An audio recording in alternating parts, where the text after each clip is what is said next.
Akala ng client namin, visitor visa lang pwede niyang i-apply. Pero may nakita ko isang bagay na nagpabago ng lahat. May client kaming lumapit para mag-apply ng visitor visa para makasama ang kanya New Zealand partner. Kaunti pa lang daw ang partnership evidence nila kaya visitor visa muna ang i-apply niya. Pero nung nire-review ko na yung documents nila, may na-realize ako. Sa dami ng partner visa cases na na-handle at na-review ko over the years, sabi ko sa sarili ko, mukhang may chance itong ilaban sa partner work visa. So, kinausap ko si client. Pinaliwanag ko ang possible benefits, pati na rin ang risks. Sila ang nagdesisyon na i-take ang chance. Kaya imbis na visitor visa, partner work visa ang in-apply namin.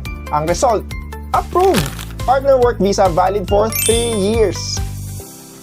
Kaya dito ko laging sinasabi na sa immigration, ang tanong ay hindi lang anong visa ang sa tingin mong dapat mong applyan. Ang mas mahalagang tanong ay anong visa ang pinaka-beneficial para sa'yo na pinaka-angkop din sa circumstances mo. At minsan, doon nagsisimula ang pinakamagandang outcome.